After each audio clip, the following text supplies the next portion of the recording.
Welcome everyone to this morning's talk. I will introduce David in a moment, but I just want to say also welcome to our Zoom audience who are watching us from afar. So I'm delighted to introduce our speaker today, David Greenwood. David tells me he's been living in Haslemere for 12 years, a local man. And if any of you recognize his face, it's because he has appeared in many productions at Haslemere Hall as a principal.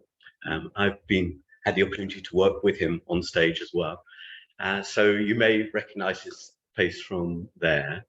I might also mention, and David hasn't asked me to do this, but I will mention it, that he is this year directing Hay Fever, Noel Coward, and that will be appearing on the Haslemere stage, Haslemere Hall, in early October. So do come along and see that. I think it's going to be a wonderful production.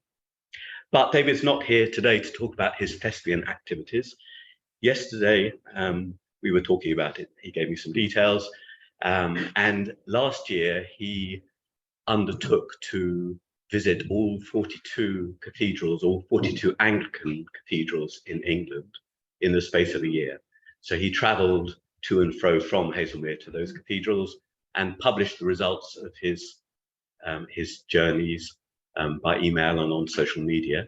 And today he's going to tell us all about that experience and about the marvellous light that he saw. And he's told me as well, he's not going to go one by one, you'll be pleased to hear, through all 42 cathedrals. So David, very welcome, and we look forward to hearing all about it. Thank you very much. Thank you. Thank you. Yes, and yes, I'm certainly not going to do that. Would be well, we'd either be here for 3 hours, or it would be very, very quick, and you wouldn't really see anything. I will obviously apologise in advance if I don't show you anything about your favourite cathedral. I was lecturing the U3A a few weeks ago, and it seemed to go down very well until a lady came up to me afterwards and said, "What's the matter? Don't you like St Albans?" And I said, yes, but you have to be selective about this kind of thing. And my theme is, as I'll show you, I mean, I'll be showing, there'll be a sort of general tour around, but there will be a unifying theme, which I call marvellous light, and I hope I will explain that. But a few things first about cathedrals and our cathedrals in England. There are 42 of them. The length and breadth of England, from Newcastle up the top there to Truro down in the southwest, and Canterbury over there, and in Norwich. So it's you know, they are spread around, and that leads me on to actually talking about what a cathedral is, and it needs to be explained, because I had somebody tell me when I was starting it. A friend of mine tells me that Guildford Cathedral is not a cathedral because Guildford is not a city.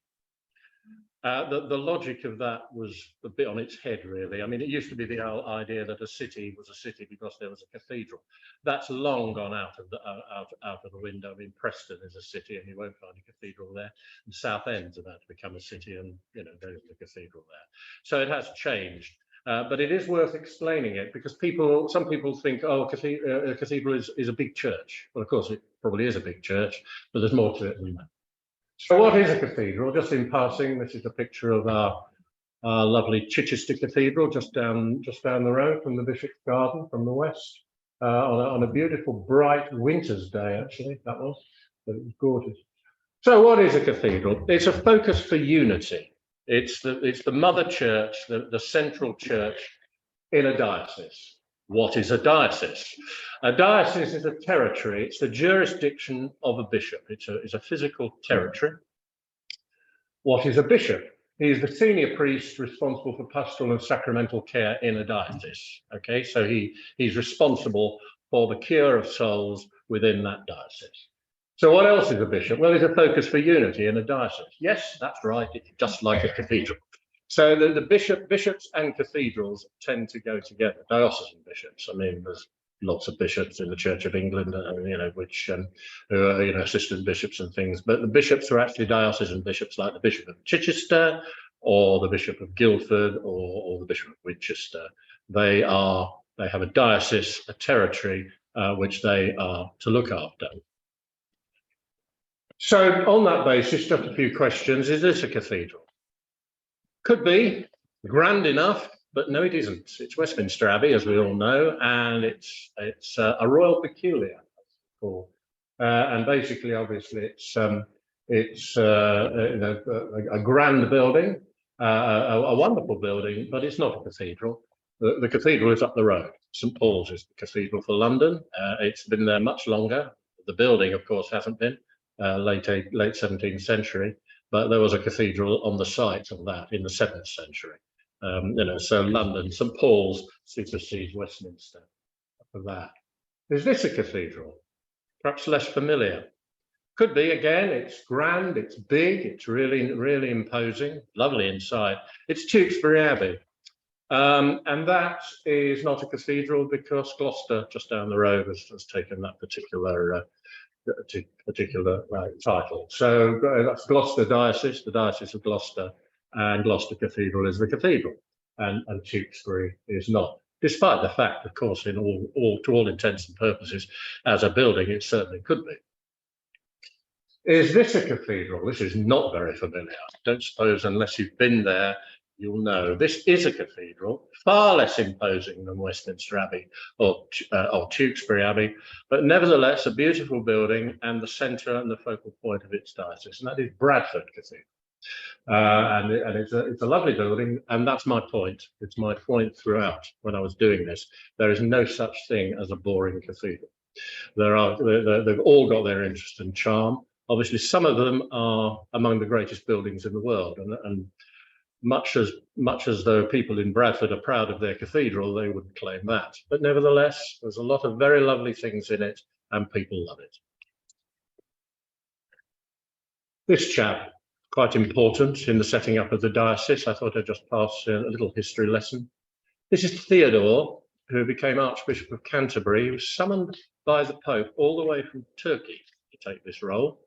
I'm not sure why there weren't any suitable Englishmen, but never mind, he turned up and he came all the way from Turkey in 668 at the age of 66, which is extraordinary. We're apt to think, that you couldn't really travel in those days. And also, people all died at the age of 45. He was 66, and he was Archbishop of Canterbury about 15 years. The thing about him was that he organised the country into dioceses. That's what he did. That was his main thing. There had been cathedrals, there had been bishops, but it was all a bit flaky, all a bit unorganised. He organised it into dioceses. And the structure that you see now is much the same as he set up. Now there have been changes, there have been new dioceses, centres of population grew, places like Bradford, for example, and Manchester. But things like Lincoln and Norwich and Durham and Canterbury and Exeter, they're all as he set up. So Theodore was the man. So in the Church of England, which is what we're talking about here, there are two provinces, two archbishops, the Archbishop of Canterbury and the Archbishop of York. But then there's one diocese, one bishop or archbishop, and one cathedral. I mean, the Archbishop of Canterbury is also the Bishop of Canterbury. That's his. There isn't another bishop. There are a few slight anomalies there. There's the Superdiocese of Leeds that was set up a few years ago, which amalgamated Bradford, Wakefield, and Ripon cathedrals into one. So it gets slightly bad. But this is the Church of England. It's never tidy. Desmond Tutu said all those years ago, the Church of England is very lovable and very untidy. But anyway. So there's Leeds. So there's a slight anomaly. And the Isle of Man, there's a cathedral on the Isle of Man. There's some argument as to whether it's in York province. But somebody said, "Oh, you really ought to go there." And I said, "No, I'm not going to go to the Isle of Man." So I didn't. Anyway, the thing that actually struck me more than anything else as I went round them, apart from the fact that they were all wonderful, is this text from the Bible, from the first letter of Peter. And there's going to be a little bit of God stuff here, but I'll get through it as quickly as possible. Proclaim the praises of him who called you out of darkness into his marvellous light. It's one of my favourite passages, one of my favourite verses from the Bible. And this was the thing you get in these cathedrals. It's difficult to overstate in Christian thought the importance of light. The second verse of the entire Bible is, and God said, let there be light. It's the first thing that was created. And light is something that permeates Christian thought, and more importantly, for our purposes, permeated medieval Christian thought even more. They built these buildings to the glory of God, and they wanted them to be flooded with light. Now, the architecture early on, that was quite difficult because the architecture wasn't allowed. It doesn't allow that to some extent. They let as much light in as they could, but the round arch which they had meant that they couldn't have the height or the glass. They couldn't do that. But afterwards, later on, very much coming from France, the concept of the Gothic pointed arch, which could support more, they built to build more on. They also had what were called flying buttresses, which supported it all. And so they were literally able, in some cases, to create walls of glass. If you go to the west end of Winchester, go to Winchester, the west window at Winchester, you just don't know how they managed it. And York and Gloucester at the east end. It's a wall of glass. I mean, there's a bit of masonry, but it's basically glass. And so the whole idea was to let light in. And so here's a good example of that, not so far from here. That's Salisbury Cathedral. And I hope you can see that the sheer, it helps to go on a nice day, but even if you're not there on a nice day, the way the light floods in and the interplay of light and shade, is extraordinary. And it was quite intentional. To say that's what they wanted to see. They wanted the glory of God that permeate the building. And it happens in 20th century cathedrals as well. A lot of people say they don't like Guildford Cathedral. I think it's great. I really do think it's a lovely building, particularly inside, and Morph, Edward Morph, who was the architect, was very keen on ensuring that there was a lot of light. Not much stained glass in Guildford, and that's intentional. He wanted uninterrupted light. And if you go there on a sunny day, a really bright day, which I did, the building is dazzling inside in the light. And again, it's intentional, totally intentional. The other way of doing it is, as I say, this is another example. And this is in Bury St Edmunds, Bury, as it's called technically. And this looks pretty sort of 15th century, medieval. Actually, it's 20th century. It was built in the late 20th century. By a chap called Stephen Dykes Bauer, who was an unashamed medievalist. He thought places like Coventry and things like that, or Liverpool Metropolitan, they should be pulled down. He actually said that about Liverpool Metropolitan. And that's what he wanted. And this is his masterpiece. It's medieval, but it was built in the late 20th century. So, and again, the use of light, the interplay of light, and the harmony that it produces, the sort of the harmonious sort of sense it is. And also, as I say, the sheer panache and confidence which he said, I know this is not the fashionable architecture, but I'm going to do it anyway. And that's Bury St Edmunds. And again, the light is so important. Very familiar. And of course, this was very much using light. I mean, they got more and more confident and more creative in what they did. Once they've managed to do it once, they tried again. Of course, they had mistakes. I was just talking to a lady about how some of them fell down. Ely fell down, I believe, and that's a subject for a future lecture after. But this is the famous octagon at Ely, and this is wood. It looks like stone, but it's actually wood. And I was talking to the guide, and the guide said, it's a bloody miracle, isn't it? You know, and it is. It's a bloody miracle. That's the octagon at Ely Cathedral. Again, the light coming through, and that extraordinary vision that you get. And again, in the 20th century, this is an echo of Ely. This is the octagon at Blackburn Cathedral, which is the Cathedral of North Lancashire. Not many people know there's a cathedral in Blackburn. Lovely, lovely building. Converted parish church, like a lot of them were. They were parish churches, but then they built became cathedrals, because they had to be larger for big diocesan services. There had to be facilities for the daily singing of the services, which cathedrals do. And this was well, the architect was a man called John Hayward, who did most of the interior. And again, as you see, that's the echo. That's an echo of Ely, really, but no doubt inspired by Ely in 20th century terms. And again, the light, tremendous sort of bringing of light, and so marvellous light. But just to digress, there are a few more aspects of cathedrals I'd like to talk about. This is Lincoln Cathedral, and I call it Power and Glory, 3 towers on a hill at Lincoln. Lincoln Diocese had its cathedral at Dorchester-on-Thames. Lincoln Diocese was a vast thing, as Theodore. It had it down at Dorchester.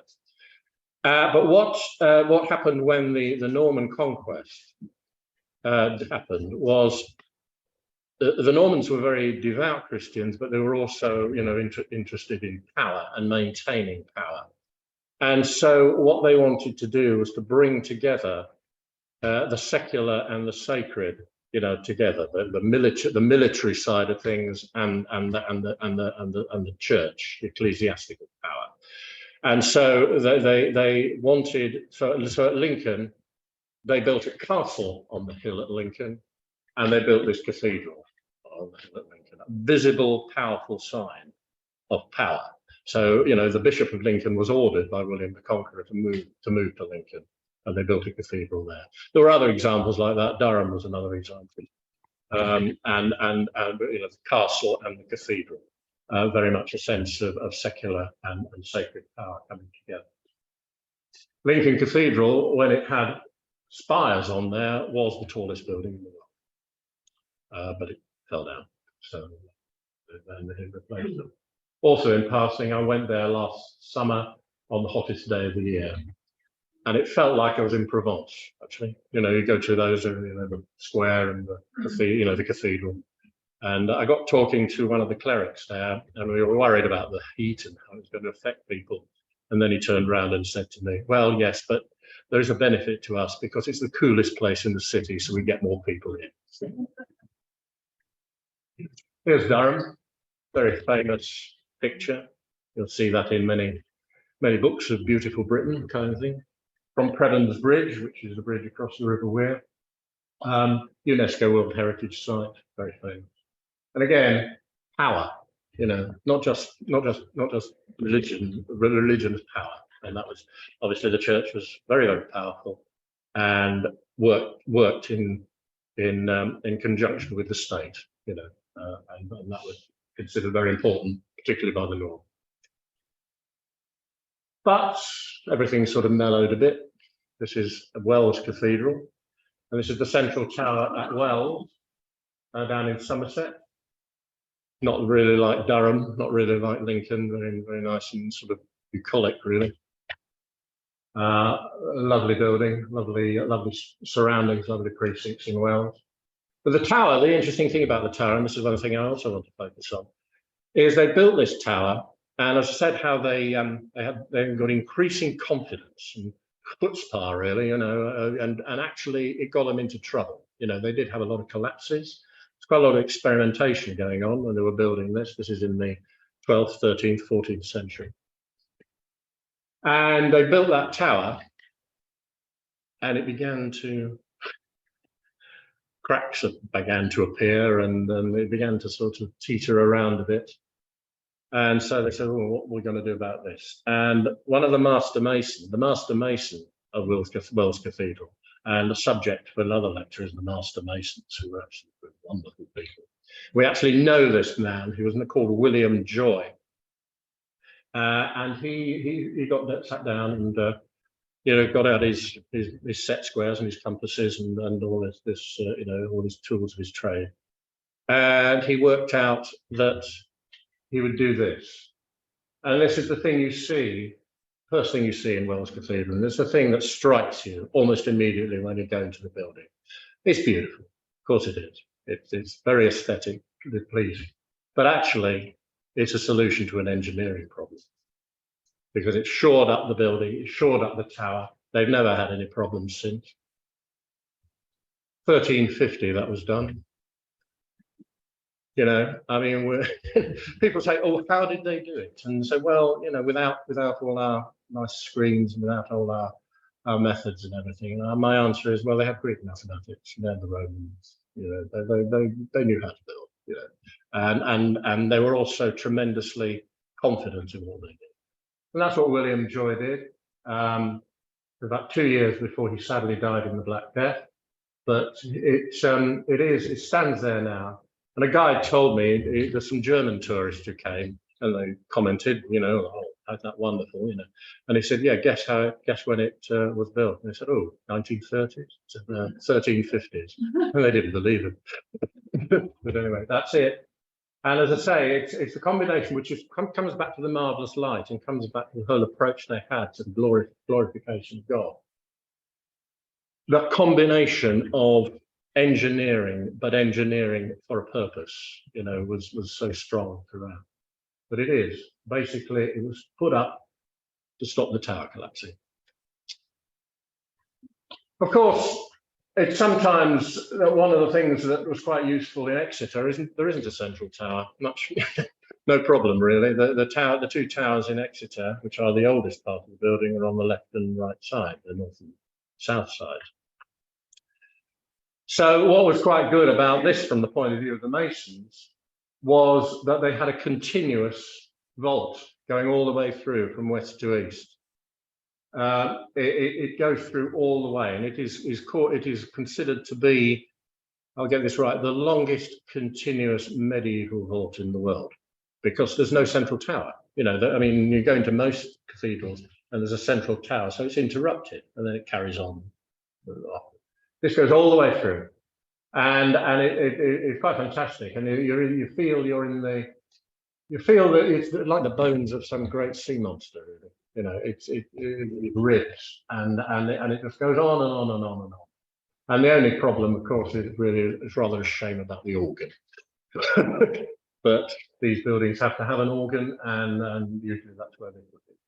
But it is, you know, that's what happened. That's what happens. It's pretty unique among medieval cathedrals. Exeter doesn't have a central tower, which means it has this spectacular vault which goes all the way through. And again, on my common central theme, of course, again you can see the impact of light in the building. It's a constant theme going all the way through. Light here too, and grace. This is in Durham Cathedral. It's the Galilee Chapel, which is at the west end of the building, the west end. There's various stories about the fact that Durham Cathedral does not have a lady chapel, which most cathedrals have at the east end. It was basically, you know, one of the reasons that it was considered was because the great northeastern saint St. Cuthbert was buried. Was translated and originally buried in Lindisfarne, Holy Island, but then moved to Durham to escape from the Vikings. And he was buried right at the east end, which is where, you know, the great saints were being buried. And Cuthbert was on record of not having a very high opinion of women, and so there wasn't a lady chapel. That's one theory. So they built the equivalent to at the west end, you know, and that's what it is. There. But they call it, when it's at the west end, it's called the Galilee Chapel. I don't know why, but that's it. The thing about this, though, to say is that Durham is this sort of acme of Norman Romanesque cathedral. It is Norman, you know, the great arches, the round arches, and massive. But we tend to think of them as massive buildings. But this is the same period. Perfectly capable of producing sort of really very graceful architecture. It always reminds me of buildings I saw in Jerusalem, actually, the Crusaders at roughly the same time. That style of architecture. And again, it produces a sort of lightness and a grace and elegance, in my opinion. Just in passing, on the right-hand side, that's the tomb of the Venerable Bede, who was the founder of English history, really, and he's buried there. That's the Galilee Chapel in Durham. This will be familiar if you've watched Harry Potter. Again, light, beautiful light. This is much later. This is sort of 15th century, what's known as the perpendicular style, this is the fan vaulting as it's called. This is in Gloucester Cathedral, and quite a lot of the scenes in Hogwarts are in Harry Potter films, been filmed in the cloisters of Gloucester Cathedral. You know, usually when Harry is having a battle with Voldemort, usually seems to happen in the cloisters. But that's it. No doubt they made an awful lot of money out of it. But that's that, and a lot of people come to Gloucester Cathedral just to see the cloisters from the Harry Potter film. But again, I'm a badly cracked record. I keep harping on about it. The light that you see coming through the windows, the sense of light. That's not, as I say, that is much later than the one we saw before.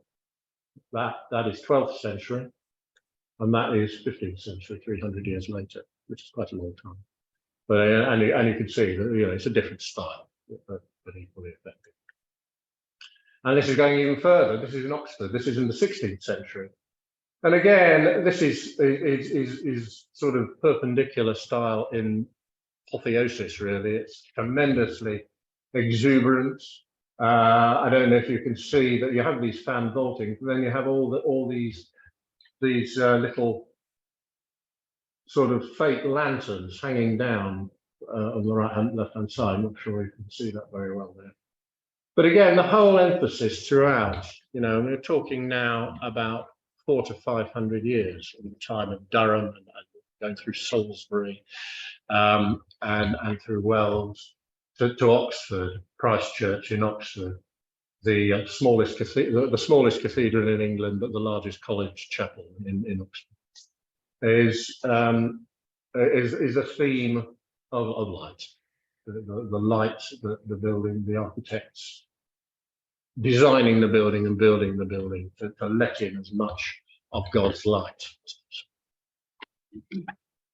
The other things, I mean, obviously the other thing you see there is the tremendous skill that was in terms of carving, in terms of, by this time, the mastery of the stonework, you know, they were able to produce this wonderful ceiling, a wonderful vault.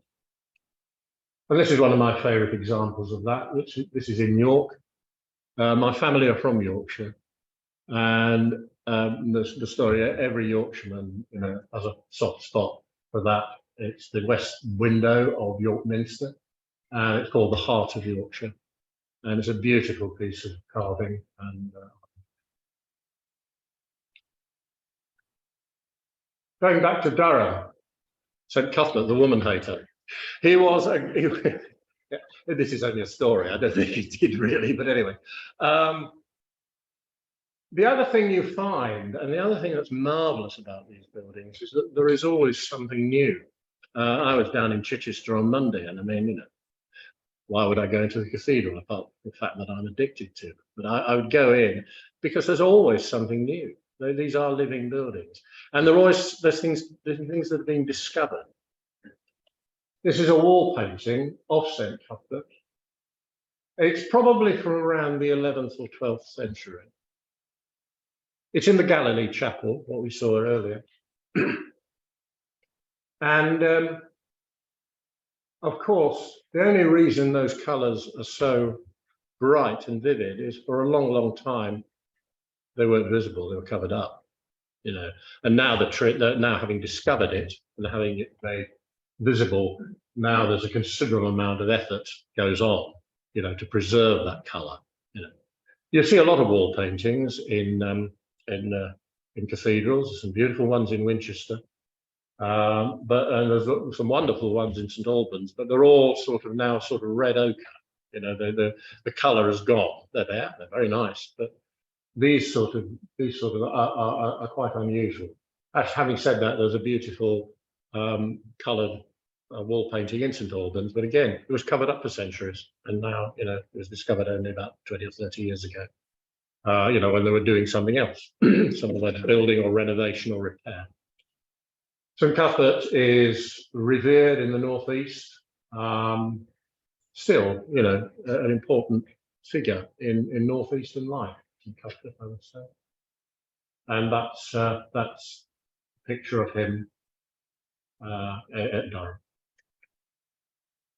Wall painting. This is one of the most marvellous wall paintings I saw, and this was Rochester, and this is in the choir, the choir area of the cathedral, and it's Fortune's Wheel, which is to give you an insight. It's beautiful. It's beautifully coloured, as you can see. It's much, obviously this is just a detail from it. There's more to see.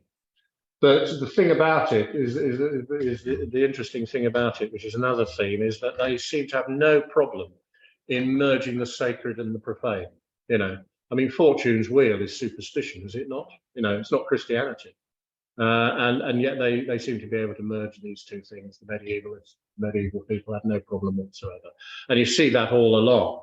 You see they had no problem, and some of the carvings you see, pretty earthy. You think, oh gosh, I'm not sure about that, but they seem to have no problem at all about it. Here's an example of a 20th century wall painting. This is at Chelmsford Cathedral, which is the Cathedral of Essex. And this is by someone called Mark Cazelet. And it's a wonderful thing. It actually covers the whole wall. It's the north wall, north transept. And that's an example of the art that goes on now in cathedrals. They've been patrons of the arts for centuries. No reason they're not going to stop now. And that brings me on to another theme. This is at Chichester. Chichester's a lovely building. I'm sure we've all been, have we? Most of us, yeah. It's much smaller than a lot of other medieval cathedrals, but it really punches above its weight, in my opinion. There's some marvellous things in there. And one of my favourite parts is the east end of the south choir aisle. So if you go up, you're on the right-hand side, and it's right at the east end of that. Within the space of 100 feet, you've got 2,000 years of history. On the left-hand side, I'm not sure you can pick that out. I took that on Monday, actually. It's of a Roman pavement from the Roman town of Chichester. Shall we say AD 200? I'm not sure, something like that. In the middle, you have, and there are two friezes, which are from the 12th century, which were discovered under the choir stalls in around 1840. They'd been put there, I suspect, to be hidden from the iconoclasts in the Reformation, who would have no doubt knocked all their heads off and things like that. I think that was the theory.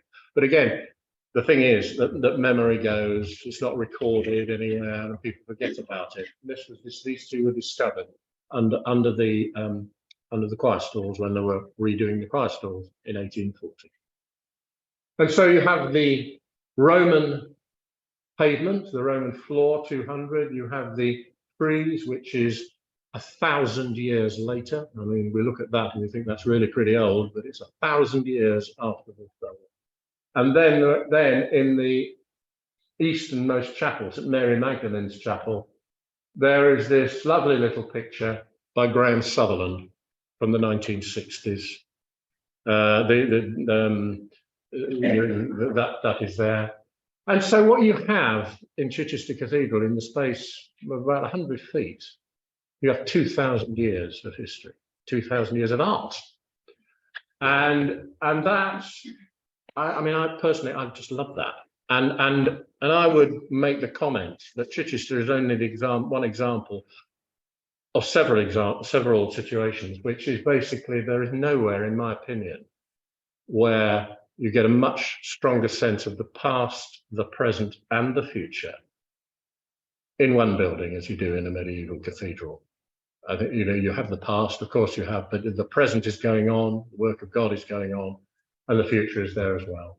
And it covers a huge time span. And Chichester is a good example of that, but there are other examples as well. Carving, stone carving, wonderful. This is in Lincoln, the Angel Choir in Lincoln, which is a wonderful masterpiece. But I focus on the Lincoln Imp. who is quite well known. There's a legend that basically the imp was making himself a real nuisance around the angel choir, around the cathedral. So the angels, who got lots of angels carved in stone, got really cross about it, so they turned into stone. That's basically the legend. My theory is it was a rather bored mason one afternoon who decided he'd do it, and was allowed to get away with it. Anyway, that's the Lincoln in wonderful medieval stone carving, exuberant as well. And here's a very good example, famous example in Wells. Lots of lovely stone carving there. Here's a chap with toothache, 14th century. As I say, they carved from life. They showed a lot of things. There's another one beautifully. There's a pillar with 4 different carvings, and it's a story of somebody scrumping apples, and then they're caught, and then they're running, and then they're spotted, and think they're making an escape, then they're running away, and finally they're caught and they're punished. There's this little story in stone around them. And again, marvelous things. I mean, you just wonder, was this a plan, or did somebody secretly do it? And then they say, oh, all right, well, we'll keep it then. Anyway, that's a chap with toothache. Anyway. And this is breathtaking, this carving. And this and many others. I mean, you can see that's a close-up of one, but you can see on the left-hand side. Now, stiff leaf carving, which is what it's called, is very common in cathedrals and in a lot of churches. I think you can see it in St. Bartholomew, just probably stiff leaf carving. But this is on a different level, because what you've got there, and I don't know if you can see it, I will come closer, I mean, I'm conscious of this. This is all undercut. So it all stands out. And there's a real sense of growth, and as I say, fecundity and growth. And these are, I think these are sycamore leaves, oak leaves. And it absolutely, this is the chapter house in Southwark, in Nottinghamshire, which is Nottingham's cathedral, which not many people know about, apart from people in Nottinghamshire, and who tend to whiz by it on the M1.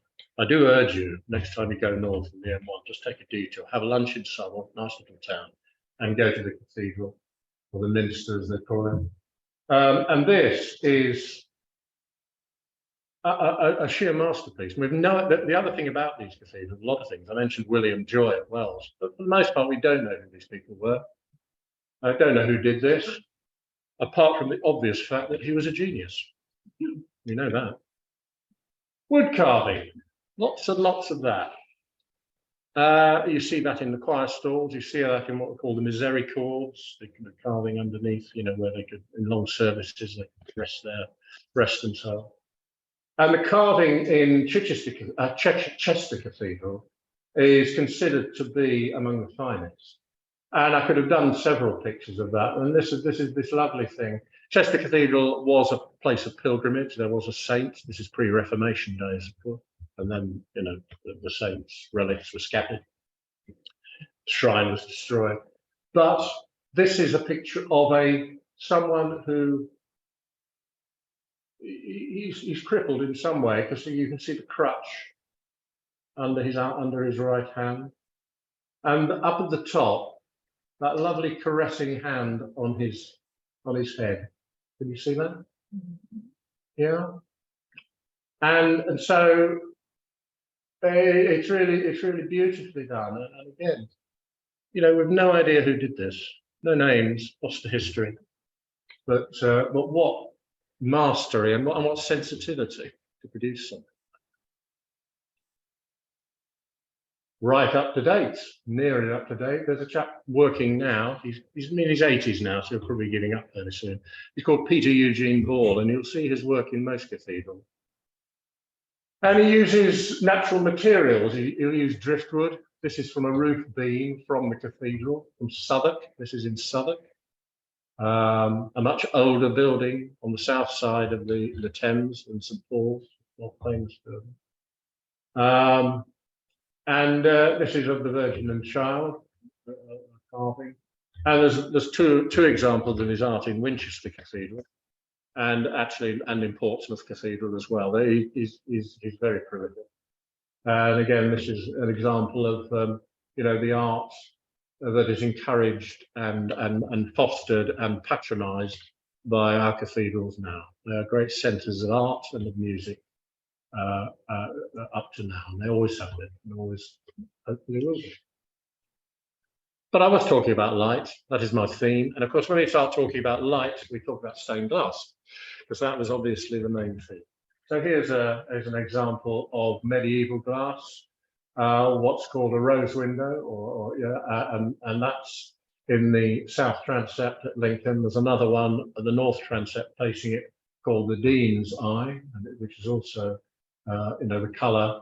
There's no particular theme, it's just the joy in refracted light and colour.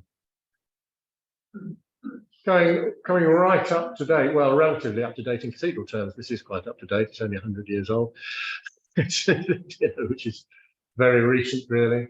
This is in Birmingham Cathedral. Birmingham Anglican Cathedral is right in the middle of the city, and it's not a terribly exciting building, I have to say, but there are three wonderful windows by Edward Burne-Jones, the great pre-Raphaelite artist, and this is one of them.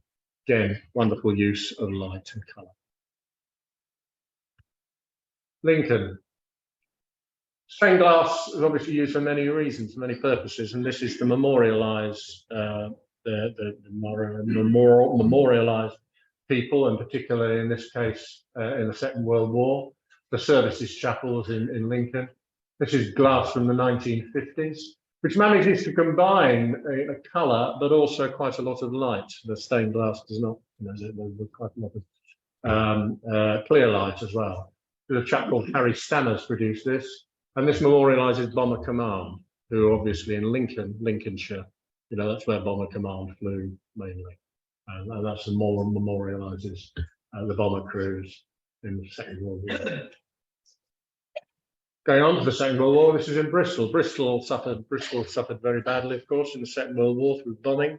And quite a lot of the windows in Bristol Cathedral were just blown out. So they were replaced, and of course it's a great opportunity for people, and this is in the North Aisle. There are 4 examples of this, and the thing that I liked about them is that they're commemorating the civilian services. There's no shortage of military memorials in cathedrals. Less frequent that you'll find memorial civilian services. So this is the Air Raid Wardens, the ARP, and also something which I like very much. Maybe St Cuthbert wouldn't agree, but actually women are celebrated as much as men in this. Every single one has a man and a woman. So there was the St John's ambulance, I think. There's the police, fire service, I think, I can't remember. But there's 4 examples of these, and they're very, very lovely, very beautiful. From the 1950s, 1940s. And this is from the 1950s as well. Of course, a very, very different style. This is in Exeter. Exeter Cathedral was the most heavily bombed after St Paul's, I suppose, in London. But Exeter had a really bad series of air raids in 1942. One of the so-called Baedeker raids, where there were raids on sort of cultural things, which actually, in fairness to Hitler, and I don't think I'd ever used that phrase before, is basically we started it. We bombed Lubeck and Stettin and some nice old cities. So he said, right, we're going to bomb Canterbury and Exeter. And he got his Baedeker out. And that's why it's called the Baedeker raid. And this was the east window in the Lady Chapel. And this was restored in 1950s. The artist is a lady called Marion Grant. And of course, it's very colourful. I think it had been very colourful before, so I think they wanted not a direct replacement, obviously a different style, but nevertheless they wanted a lot of colour. And it being the Lady Chapel, obviously the focus is the Blessed Virgin Mary and the infant Jesus. And that's a very lovely, lovely thing from the 1950s. Right up to date. This is from 2019, and it's in Durham. And it's in the North Aisle. It commemorates a young lady called Sarah Pilkington, who was a student at Durham University who suddenly just collapsed and died of a rare heart condition. and her parents wanted to memorialize her, and this is how they did it. And this is a beautiful building. The idea was to commemorate her energy and her zest for life, and all that sort of thing. So I mean, there's a blue up there. I think you can see there's fish up there in there, and the green and the flames here. Just a general sense of what a vibrant young lady this girl was. And it was done by a lady called Mel House, who's based in Chichester actually, and that's very, very new, just 2 or 3 years old, and a great addition to Durham Cathedral. And again, sort of the going back, the use of light, to produce something really effective with stained glass. And this is a bit of a Marmite window, which I thought I'd show. I love it. It's in the refectory at Chester Cathedral. It's called the 6 Days of Creation. So it's actually supposed to describe in each panel the different creations of the days of creation. So you've got things like great whales up there, Leviathan. You've got man down here, I think, and light, and separating the light and the darkness, and the vegetables and the flowers and things. And so this was commissioned, and it's about 10 years old. It's in the refectory at Chester Cathedral, and was done by a lady called Ros Grimshaw, who was quite prolific in her day. There's something behind that.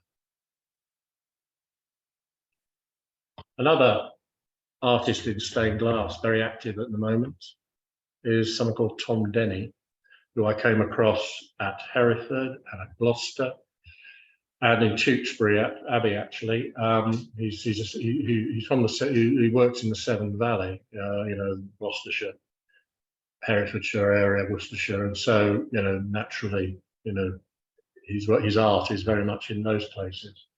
But this is in Leicester. There are two windows that were commissioned as a result of the famous discovery of the remains of King Richard III and the interment there. Leicester Cathedral is quite a modest building, but obviously they wanted to, if you like, enhance the building to recognise that they now had a king buried there, and also recognising that there's a certain tourist potential and again the opportunity, rather like my Lincoln cleric, to get more people into the building. And so that was their opportunity. And they commissioned a chap called Tom Denny, and they had a side chapel, and they reconsecrated this chapel.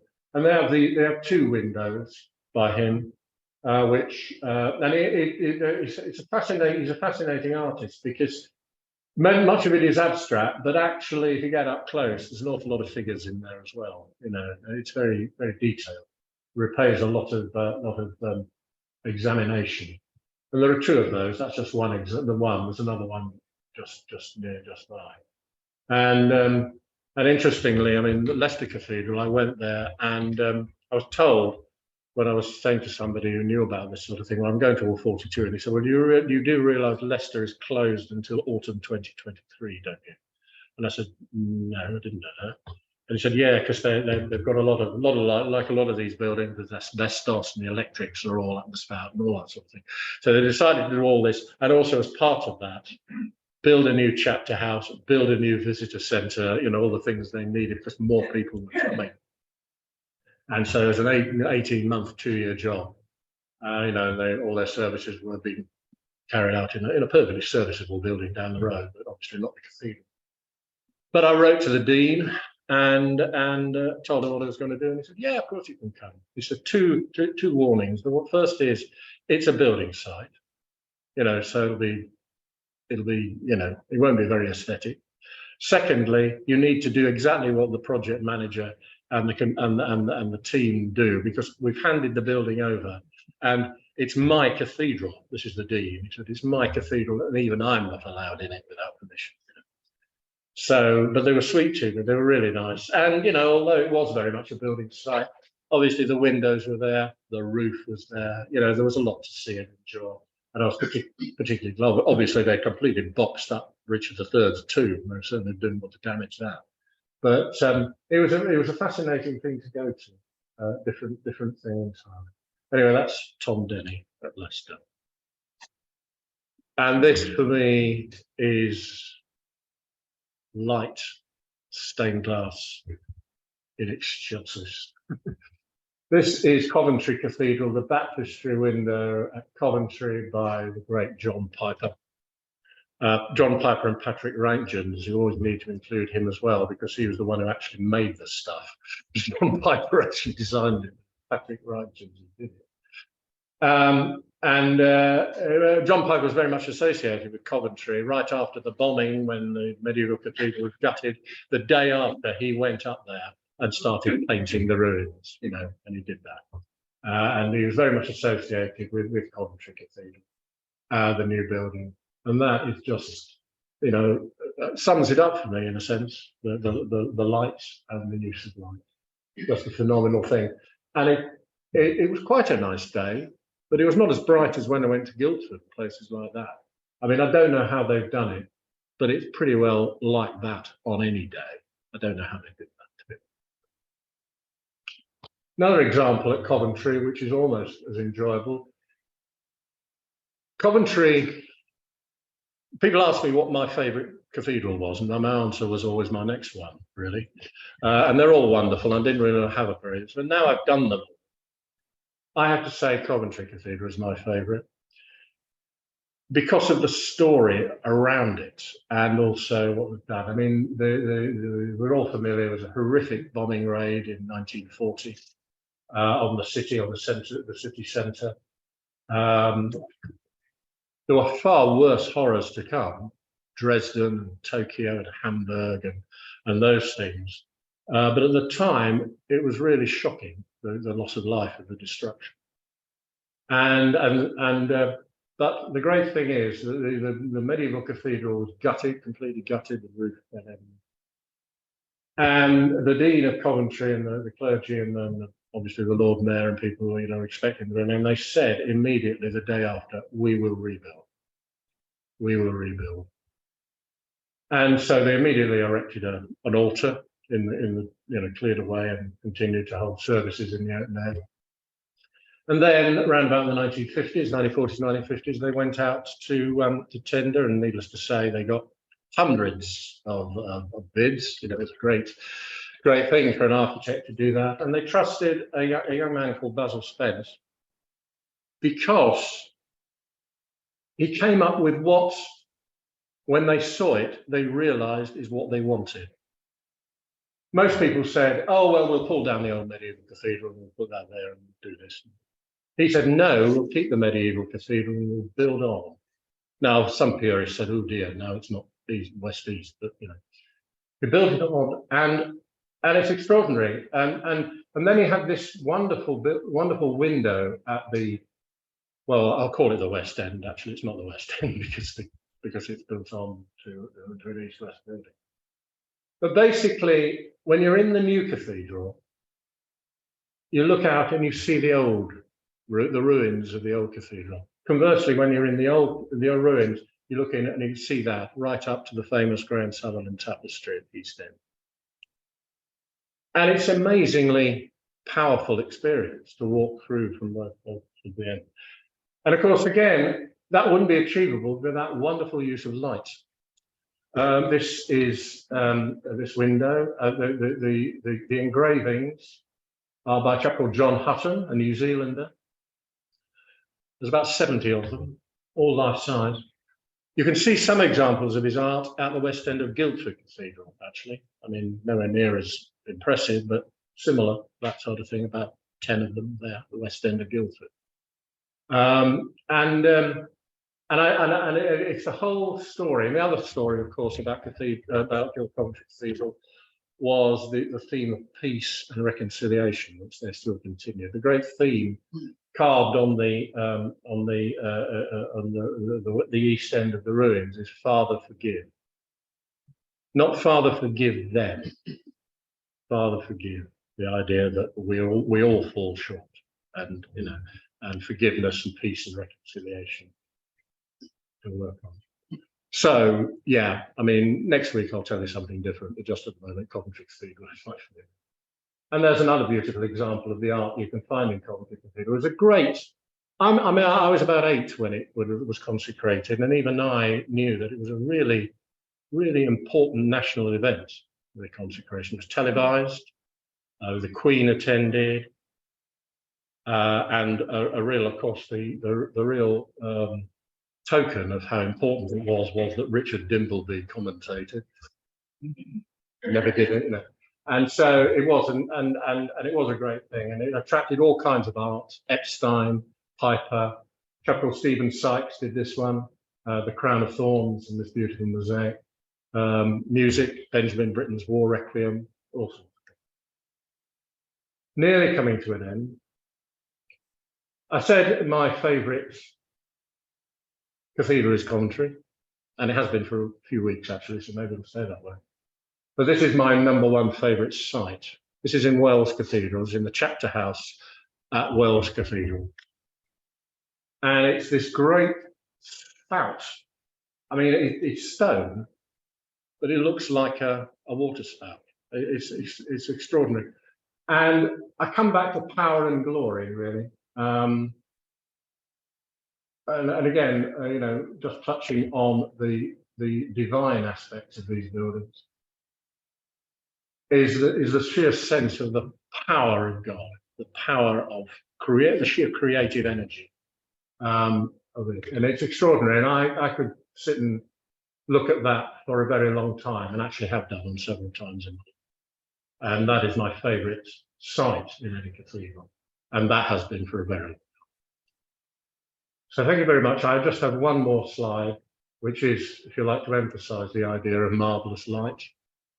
This is in Winchester Cathedral. Just in passing, I would urge you, before you're not much older, go to a cathedral. Doesn't matter which one it is, actually. There are 4 within an hour's drive of here: Guildford, Chichester, Portsmouth, and Winchester. A bit farther off, there's Salisbury, Rochester, Canterbury, going to London. They're all tremendously rewarding. And for me, again, to take something from the Bible, the heavens are telling the glory of God, and the firmament proclaims his handiwork. Thank you very much.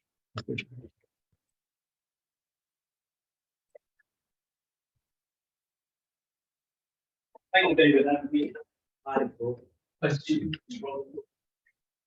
Question. Yes, hello. At the earliest use of glass, you mentioned that there are people and not as much glass as they did. Presumably it did have glass. Yes, oh, it had glass. Churches. Yeah, the Saxon. I mean, they had glass. Sorry, I'm sorry. Yes, the lady is asking about the earliest use of glass, particularly in cathedrals or in churches, I think. I mean, in general terms, really. Yeah, I mean, glass. The Romans had glass. I mean, it's not something that is terribly new. And most smaller churches, if you like, Anglo-Saxon cathedrals, of which there were some, and the most famous one you'll see if you go to Winchester, you can see the foundations of the old minster. But they were the windows would have been quite small. They would be quite dark buildings in many ways. There'd be a lot of candles, a lot of lamps. That's how they would get their light. And so as architectural techniques enabled more larger buildings, and also, if you like, more openings or windows, then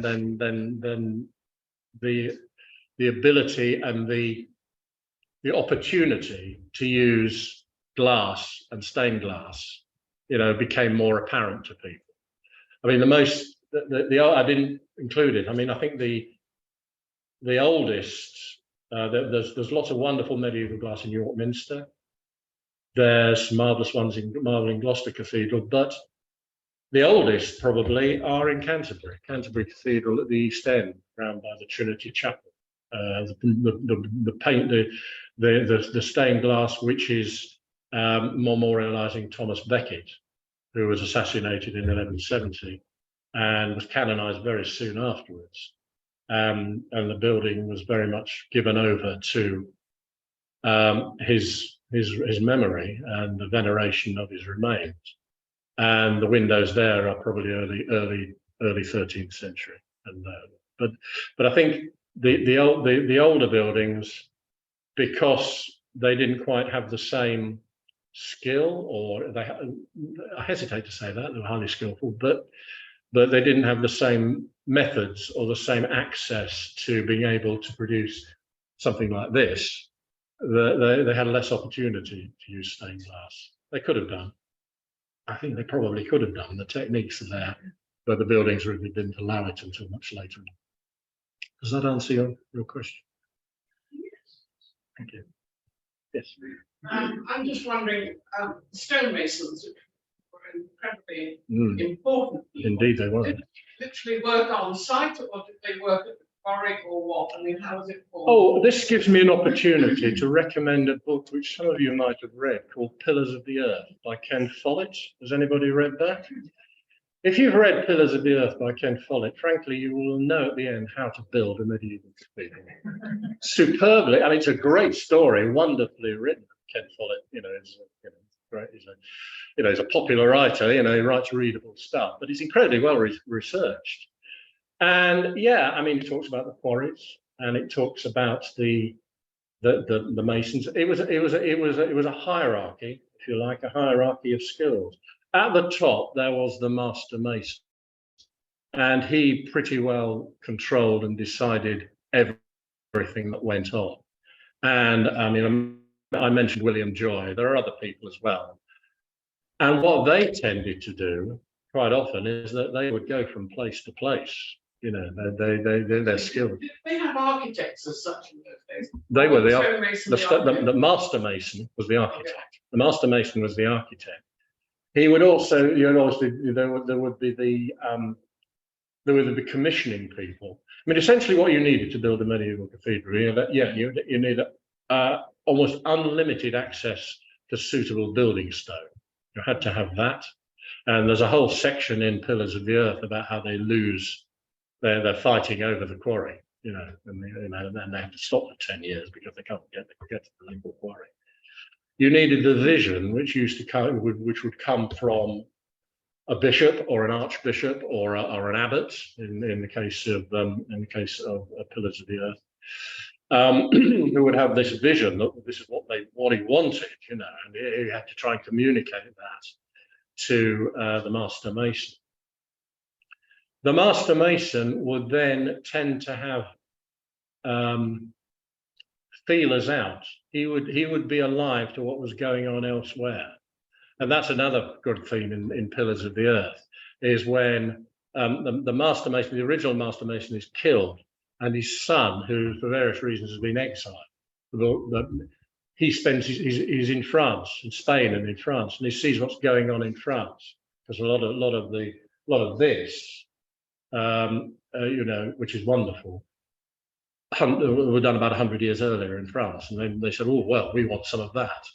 And so the master mason, he had the skill, he had mathematics, he had the engineering skills of Rome and all that drawn. He wasn't an ignorant man; he wasn't making it up. But he also was very alive to trends and things and developments going on. Underneath that, huge numbers of masons who were under him, who were, cut the stone, had to cut the stone, high skill, build the stone. Obviously, the use of set squares, to ensure that it all went up straight. It went up slightly, not straight, it would fall over. So there's all that, very careful. And then once you've done that, then you get the carvers, people carved in stone, coming in to produce all those bosses there, for example, and all this filigree stuff here. you know, so they would come in and do that. Wood carvers, glaziers. So they used to have scaffolding. How was that made up? Oh, that would have been made up. I mean, scaffolding would have been from wood. Yeah, yeah, they have scaffolding. I mean, there's a, you know, quite dangerous actually. I mean, there's a lovely thing in carving in Gloucester Cathedral of, it's beautifully done. It's a boy falling from, you know, and somebody, you know, he's in midair, and somebody's looking over horrified watching him fall. You know, and that was falling probably, you know, in the middle of the building, you know, the unfinished building. So, I mean, that was a fairly common event, and it's memorialised in stone in Gloucester Cathedral. So it took a huge amount of skills and different skills to produce this. And of course, the master masons were the aristocrats, and it's sort of lost in the mist of time. But you know, and there's all these legends. But they do say that is where the Freemasons came. But you know, that who knows. But you know, and they were the aristocrats, and you couldn't do anything without them. And they had, and then of course, and then underneath all of that, unlimited supply of cheap labour, virtually slave labour. Well, yes, but you've also got to remember that we're talking about an age of faith here. You know, so everybody who was working on one of these buildings thought it was a very good thing to be doing, at whatever level they were. Well, yeah, and again, well, of course, again, to feed all these people, you had to have food coming in. It was incredible. It was a tremendous undertaking to build one of these things. And as I say, I do recommend Pillars of the Earth. It tells you all about it. Anything else? Any more? Have you visited Sagrada Familia in Barcelona? Yes, I have. It's when Linda and I were there. We couldn't wait on it. It's extraordinary, isn't it? Yeah. I mean, it's not to my taste, to be honest, but it is. I mean, the one thing I do like about it is, and again, it's something that I like about these medieval cathedrals, is the sheer exuberance of it. You know, the sheer panache and you know, I don't, you know, Gaudi basically saying, well, this is what I want to do, and I don't care whether you like it or not. You know, I'm going to do it. You know, and I really like that. You know, you know, in that sense, there's a line between the people who built this kind of cathedral and Gaudi, because again, there would have been no doubt a lot of people who didn't like this at the time. You know, well, why can't we have it as it always was? This was very revolutionary, and Gaudi's revolutionary, and I like it, but I don't quite like the results. Yes, sir. So, just anecdotally, really, for a question, I was up in York Minster just last weekend. Yeah. And in York, with York Minster, I guess, it's built over a number of years, so the different quarters of it, if you like, are in different styles. Yes. As that master mason and presumably his successor. Yes. Lived more than 50, 60 years. Yeah, they would add to it. As they developed. Yes, that's very true. I mean, and you see that at Winchester, actually. This is Winchester, because I mean, the transepts are Norman. This is 14th, 15th century. Obviously, the transepts are 11th century, 12th century, 11th century. You know, and so yes, and of course, there's also the Old Minster. You can see the outlines of it. The best example of something that was against that, which you'll see, is Salisbury. Because the story of Salisbury Cathedral was basically there was a perfectly well, you know, again you can see the foundations. It's an old Sarum, which is outside the city now, up on a hill, and that was where the military, the fort was as well. And it was very bleak up there. I mean, I went there actually in February. Sort of very was hard to go, and there were water problems, not enough water. Although they were a bit too close to the military. There was a bit too much rubbing up again between the secular and the sacred, and so they decided, okay, we're going to go down into the valley, and we're going to build a brand new cathedral. Salisbury Cathedral, difficult though it might be imagined to say, is, you know, because it's 13th century, is a new build. it is, and that is the best example I can think of a building that is medieval cathedral was pretty well homogeneous throughout in terms of style, because it was built in one go. And all right, there's been odd additions, but it basically was built in one go. And it was built in about 40 years, which was pretty good going. And that's example. But yes, absolutely. Most of these cathedrals have been added to, changed. I mean, this, obviously, to build this, they had to pull down the whole of the existing vault, so there was quite a lot of pulling down as well going. But Salisbury is, as I say, that's the best example I can think of something that's not like that, but most are. You're right. Yeah, thank you.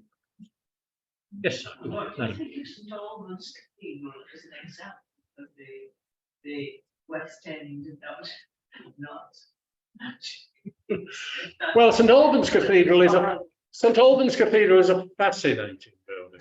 It's a fascinating building in the sense that there are, I mean, what this gentleman mentioned, I mean, a huge amount of different sort of things in different eras. And of course, there's some fascinating things about that, because originally it was a monastery church. It was an abbey. And in fact, people who live in St Albans and come from St Albans call it the Abbey to this day. They don't call it. So it was an abbey, and of course the abbey was dissolved in 1540 or whatever, and then it became the parish church of St Albans. I mean, pretty big. Even when everybody went to church, it was pretty big. And the Lady Chapel was blocked off and became the grammar school.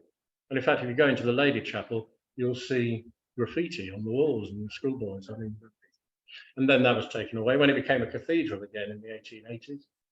Then that was taken away, and that was when the wall painting I mentioned was found. But also, what happened? It was in a pretty dilapidated state, and there's somebody called Lord Grimshaw, can't remember, Greenwood or something, took on the restoration at his own expense, and therefore. And he saved the building, but he did certain things that a lot of architectural purists took exception to, and still take exception to. And the West End is one example of that. That's 19th century, I think. I'm pretty sure it is from that era. So you can be critical of that, and I agree with you. St Albans Cathedral is a real hodgepodge of different styles, and some of it is not particularly aesthetic. But set against that, this chap devoted, years of his life, thousands and millions, probably in our terms, of his money, and it probably wouldn't be here if he hadn't done that. And so you've got to take the rough with the smooth, in my opinion. There's a few examples around it, but yes, it's not very nice. The pulpit's horrible as well. But again, in St Albans, what you get are the beautiful wall paint, lovely wall paint. So it's they've all got their charm. Even some of them are better than others. There's a pecking order. There is a top 10, of course. They're all wonderful. Any more questions? When was organ music first introduced? Oh, that's quite early on. I mean, you'll go to Chichester Cathedral, for example, and you'll see a memorial to Thomas Weelkes, who was a great Tudor composer around about the time of William Byrd, and he was the organist and choir master, the master of the choristers at Chichester Cathedral. So it goes back at least that length of time. I was slightly hazy. I think it would have gone back farther than that, but obviously the size of the instruments, the power of these instruments, like you've got in Winchester or whatever, you didn't get that until probably the 18th century, certainly the 19th century. But I mean, there was music. I mean, but they would also yes. I mean, they would have to have human people doing this. But also the other thing is that you see this in the small churches. So Thomas Hardy talked about it so much, didn't they? The Millstop Band, how they had a gallery, and they had viols, wind instruments, and that's how they made their music. In a lot of places. smaller churches. Organs, I think there were organs in cathedrals probably around about the 15th or 16th century. Yeah, I mean Purcell, 17th century wrote for Westminster Abbey, and William Laws and I was about to say Max Boyce, William Boyce, and Handel, So I mean, we're talking about the 17th, 18th century, I suppose. Certainly, they wrote with fairly substantial instruments in mind.